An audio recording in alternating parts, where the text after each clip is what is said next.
El terror i l'angoixa de la saga de Saw retorna aquest divendres a les cartelleres amb la 7ª entrega d'aquesta sèrie que per primera vegada explora la moda de les 3 dimensions. L'assassí del puzzle torna a les pantalles amb nous jocs mentals que desencadenaran una nova onada de por.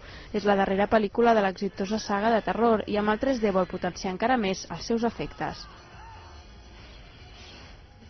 També arriba a les pantalles Cigne Negre, la darrera pel·lícula de Natalie Portman, on interpreta una ballarina de Nova York que dedica tota la seva vida a la dansa. La companyia on treballa d'interpretar el llac dels cignes, un fet que la farà enfrontar una de les altres ballarines. En aquest thriller psicològic, la rivalitat es convertirà en alguna cosa més que una relació tensa i la protagonista descobrirà el seu cantó més fosc. John Malkovich i Diane Lane protagonitzen Secretariat, un drama basat en la novel·la de William Knack. El film, que s'estrena aquest divendres, narra la història d'una dona que aconsegueix fer-se un lloc en el món de les carreres de cavalls, un món tradicionalment dominat pels homes. El seu èxit és tan gran que acaba guanyant una triple corona.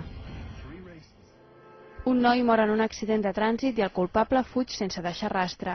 El seu pare, però, no perd l'esperança de trobar el responsable de la mort i fa tots els possibles perquè sigui tancat a la presó. Tanmateix, al banc dels acusats s'hi acaba seient l'home equivocat. Aquesta és la trama de Sin Retorno, un film protagonitzat per Leonardo Sbaraglia, Bárbara Goenaga i Federico Lupi, que aquest cap de setmana també arriba a les sales catalanes.